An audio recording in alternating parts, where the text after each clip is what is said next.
Good day everyone, and welcome to the second video in a series of videos on illustrating the range of a tangent function.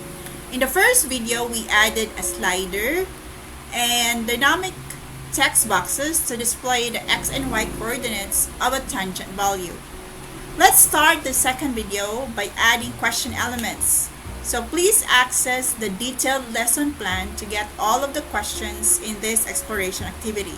I will just use a few questions for the demo. We will discuss the answers in this series.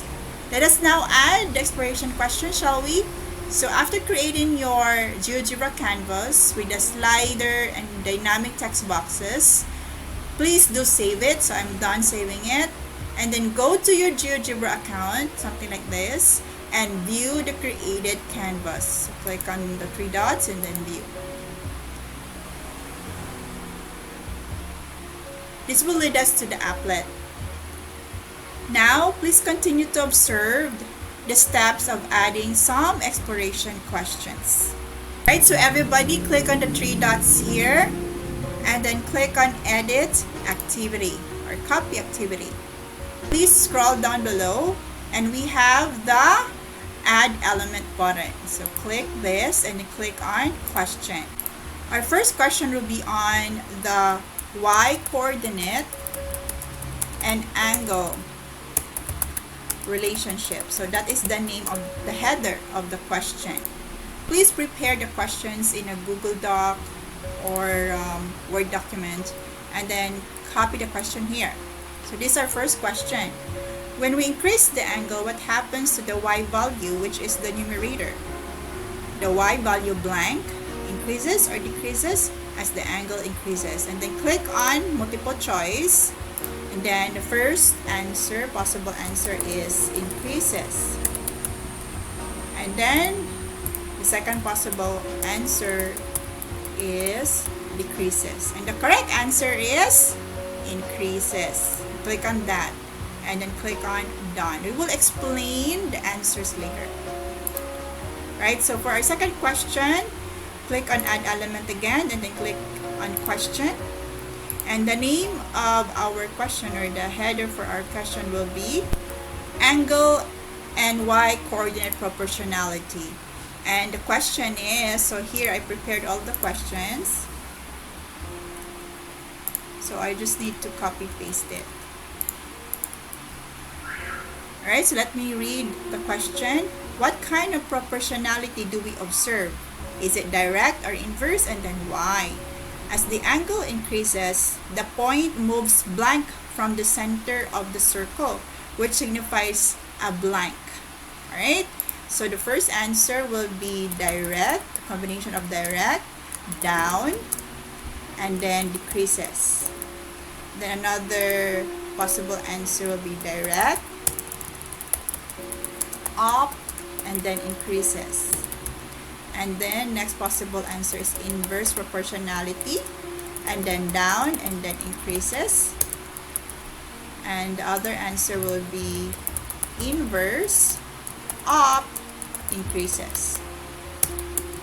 And the correct answer is there's a direct proportionality because as the angle increases, the point moves up, right, from the center of the circle, which signifies an increase. Alright, so please continue to add more questions into your exploration activity. And let me add the other questions offline. Okay, so after adding all the questions, just click on Save and Close. So GeoGebra will lead you to the newly created applet, and we can view the questions down below here. Alright, so I have added all of the questions, so let's answer each question together. So first question, when we increase the angle, what happens to the y value, which is the numerator? So we're going to increase from 0, we will increase. What happened to the numerator? What did you observe?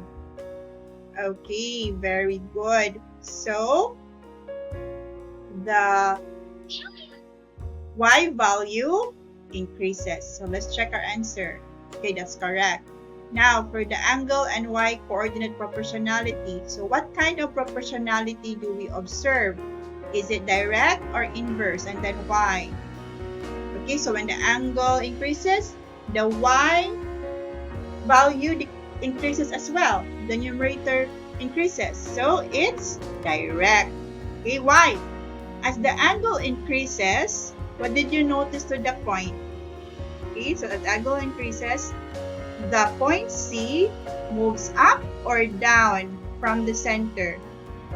It moves up. Okay, very good. And then, which signifies what? Is it an increase or decrease? When it's moving up, increase. Okay, very good. So the answer will be a direct proportionality because as the angle increases, the point moves up from the center of the circle, which signifies an increase. Okay. So now for the x-coordinate angle relationship, when we increase the angle, what happens to the x value, which is the denominator? So let's go back to the canvas. So we increase the angle. What happened to the denominator, the x value? It decreases, right? Okay, so the answer in this question is decreases. Okay. Now, for the angle and x coordinate proportionality. So what kind of proportionality do we observe? Is it direct or inverse? As the angle increases, the denominator decreases. Okay, so that's inverse. Why is that? Because as the angle increases, the point moves farther or closer to the center of the circle. So observe. So as we increase the angle, point C moves closer or farther? Yes, it moves closer to the center, which denote a decrease or increase of the x value here, x coordinate. Decrease, because as the point moves closer to the center, the x coordinate decreases. So the correct answer will be inverse, and then the point moves closer towards the center, which signifies a decrease. Okay, very good. Now, let's have the quotient behavior with the changing numerator and denominator. When the numerator keeps on increasing and the denominator keeps on decreasing, okay, look, observe. So as the numerator keeps on increasing and the denominator keeps on decreasing, what are we going to expect to the quotient? Yes, it keeps on increasing. The quotient becomes smaller or bigger? It becomes bigger. Okay, the numerator is always bigger than the denominator.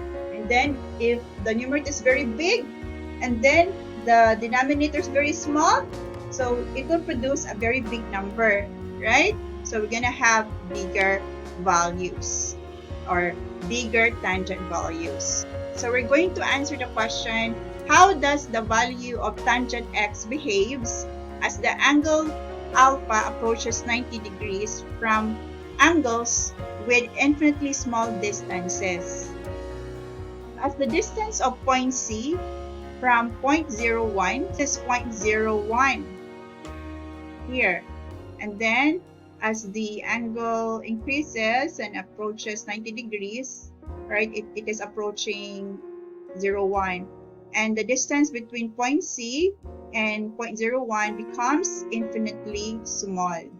All right, so let's explore that. Okay, so we're gonna have an angle very close to 90 degrees, so that the distance of point C and 0.01 will be infinitely small.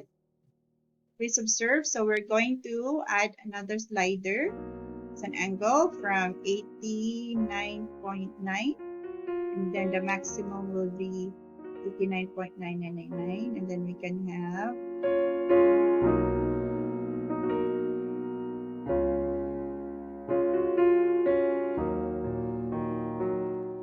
then we're going to add a angle.